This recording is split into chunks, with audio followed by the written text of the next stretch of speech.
Hello friends, welcome to my channel.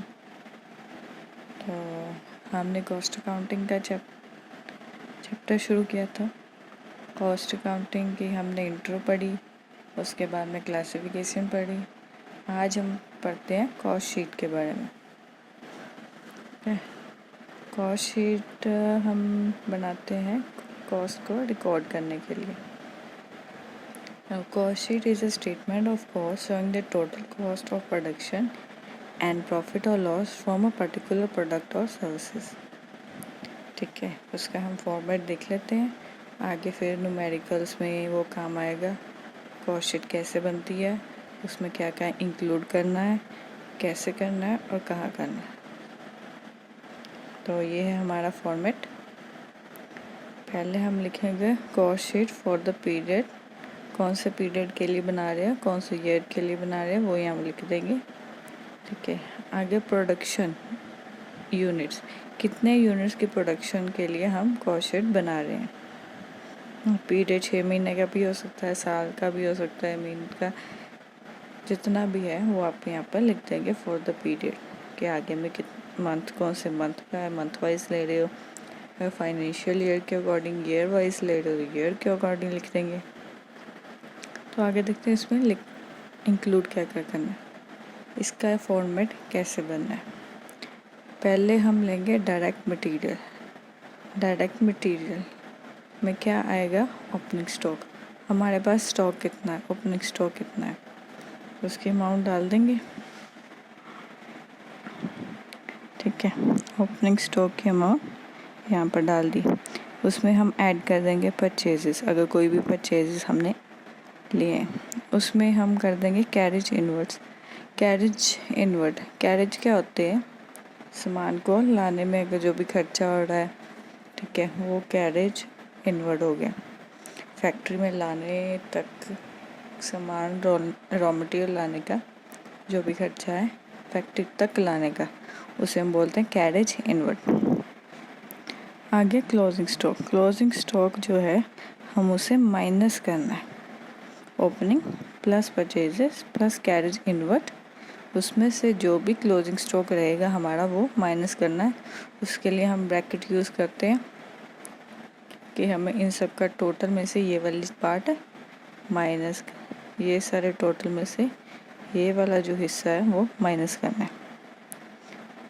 आगे है direct wages जो हमने लेबर को दी है। डायरेक्ट एक्सपेंसेस, कोई भी डायरेक्ट एक्सपेंसेस वो यहाँ इंक्लूड होंगे। अब हमने ए, बी और सी तीनों को ऐड करना है। ध्यान रखना क्लोजिंग स्टॉक हमने माइनस करना है बीच में से, इसलिए हम यहाँ पर ब्रैकेट डाल देते हैं ताकि टोटल करने में आसानी हो। ये हमारी आ जाएगी प्राइम कॉस्ट, इसे हम लिखेंगे इधर। ठीक है, तो आगे चलते हैं। उसके बाद आगे फैक्ट्री ओवरहेड्स।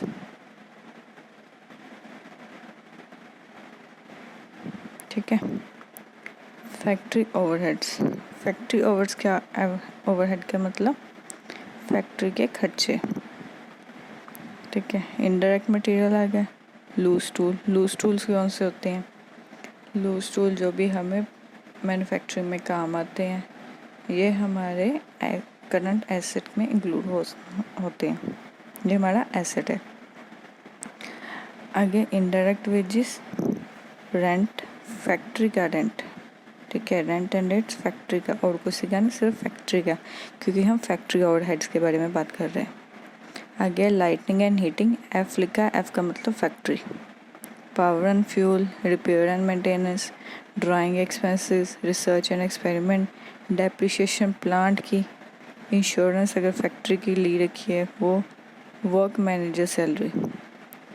ठीक है, ये हमारे हो गए फैक्ट्री ओवरहेड्स। अब हमने जो पिछला किया था प्राइम कॉस्ट, ठीक है, प्राइम कॉस्ट प्लस ये डी वाला पार्ट, ये वाला फैक्ट्री ओवरहेड्स, इन सब का टोटल करेंगे आई और डी, तो वो आ जाएगा यहाँ पे हमारा फैक्ट्री कॉस्ट, हमारे टोटल फैक्ट्री कॉस्ट कितनी है। ठीक है, आगे ये हमारी आ गई फैक्ट्री कॉस्ट, पीछे हमने क्या की थी prime cost plus all factory overhead, सबका टोटल करके आ जाएगी हमारी फैक्ट्री कॉस्ट, और इसे क्या बोलते हैं वर्क कॉस्ट भी बोलते हैं। नेक्स्ट उसके बाद आएंगे ऑफिस एंड एडमिनिस्ट्रेशन ओवरहेड्स हम कहते हैं एक्सपेंसेस को, कई को डाउट होगा ओवरहेड्स क्या है। ओवरहेड्स हम कहते हैं एक्सपेंसेस को।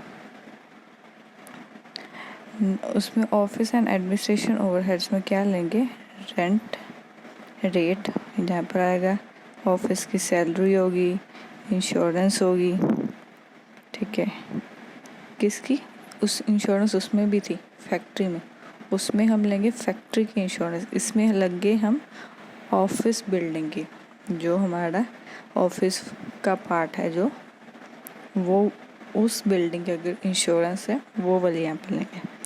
टेलीफोन एंड पोस्टेज हो गया, प्रिंटिंग एंड स्टेशनरी हो गया, डेप्रिसिएशन ऑफ फर्नीचर, उसमें हमने डेप्रिसिएशन कौन सी ली थी प्लांट की, ठीक है, इसमें है फर्नीचर की। लीगल एक्सपेंसेस अगर कोई हैं, ऑडिट फीस, बैंक चार्जेस, ठीक है। अब हमने सेकंड प्लस ई, सेकंड क्या था हमारा फैक्ट्री कॉस्ट, ठीक है, फैक्ट्री कॉस्ट प्लस ये वाला सारा पार्ट ई का, उन दोनों का टोटल आ जाएगा कॉस्ट ऑफ प्रोडक्शन। इसे क्या बोलेंगे कॉस्ट ऑफ प्रोडक्शन। पहले क्या था प्राइमरी कॉस्ट, ठीक है, उसके बाद आए थे फैक्ट्री ओवरहेड्स ऐड किए, उसमें वो बन गई हमारी फैक्ट्री कॉस्ट और वर्क कॉस्ट। उसके बाद अब आ गई उसमें ऐड किए ऑफिस एंड एडमिनिस्ट्रेशन, अब उसके बाद आ गई कॉस्ट ऑफ प्रोडक्शन, ठीक है। आगे हैं सेलिंग एंड डिस्ट्रीब्यूशन ओवरहेड्स, उसमें हो जाएगा शोरूम का rent, salesman salary, travelling expenses, printing and stationery, advertisement के लिए बैड डेट्स होते हैं हमारे, जो पैसे डूब गए, जो हमें मतलब कह लो बर्बाद हो गया, जो हमारा पैसा चला गया वो वापस नहीं आने वाला, बैड डेट हो गया। पोस्टेज हो गया, debt collection expenses, carriage outward. पहले हमने क्या किया था फर्स्ट वाले में कैरेज इनवर्ड, अब ये है कैरेज आउटवर्ड। वो था फैक्ट्री तक आने का खर्चा, अब ये फैक्ट्री से बाहर ले जाने का, सेल करने का, ये आ गया कैरेज आउटवर्ड, ठीक है। इसको और भी आगे डेप्रिसिएशन ऑफ डिलीवरी वैन, आगे debt collection expenses, samples and free gifts. अब इन सब का टोटल, पिछला जो था कॉस्ट ऑफ प्रोडक्शन का प्लस ये एफ वाले जो पिछले सारे थे उन सब का टोटल यहाँ पर ऐड कर देंगे, वो आ जाएगा कॉस्ट ऑफ सेल्स। उसमें हम क्या करेंगे, यहाँ पर लिखेंगे प्रॉफिट एंड लॉस, जो भी हमारा कंपनी का हुआ वो हम फाइनेंशियल स्टेटमेंट्स बनाते हैं, ठीक है, उसमें से पता चल जाएगा प्रॉफिट एंड लॉस कितना है, वो हम यहाँ लिख देंगे। और 4 + 5 इन द, वो आ जाएगा यहाँ पे सेल्स में कि हमारी इतनी सेल प्राइस, इतनी सेलिंग प्राइस होगी, इतनी सेल की अमाउंट बनेगी। फिर उसके अकॉर्डिंग हम पर यूनिट की कॉस्ट देख लेंगे, ठीक है। ये हम करेंगे हमारा मार्जिन हो गया, हमने कितना मार्जिन रखना, ठीक है, प्रॉफिट और लॉस, कितना मार्जिन लेके चले थे, ठीक है। तो ये थी हमारी कॉस्ट शीट। कोई डाउट हो तो ज़रूर कमेंट में बताना, ठीक है। बेसिकली सिंपल है, जैसे जैसे हम काम करते हैं वैसे वैसे ये बन रहा है। जैसे सबसे पहले डायरेक्ट मटेरियल हमें आया, स्टॉक आया, वो सब ऐड कर लिए, कैरेज इनवर्ड, वेजेस, एक्सपेंसेस, वो बन गई हमारी प्राइम कॉस्ट। उसके बाद हमें फैक्ट्री में गया सामान, वहाँ पर क्या खर्चे हुए वो आ गया, हमारी होगी फैक्ट्री कॉस्ट। आगे हम उसमें क्या करेंगे, फिर ऑफिस में उसका हिसाब किताब करेंगे, वो हो गया ऑफिस एंड एडमिनिस्ट्रेशन। बाद में उसे सेल करेंगे, सेलिंग एंड डिस्ट्रीब्यूशन के एक्सपेंसेस आ गए। वो आगे कॉस्ट ऑफ सेल्स, फिर उसमें प्रॉफिट या लॉस जो भी है ऐड या लेस कर देंगे, वो हमारी आ जाएगी सेल्स। ओके, सो आज के लिए बस इतना ही। लाइक शेयर एंड सब्सक्राइब ज़रूर कीजिएगा। कोई भी क्वेरी है, कोई डाउट है, नीचे कमेंट बॉक्स में ज़रूर बताइएगा। I will try to solve it. So thank you.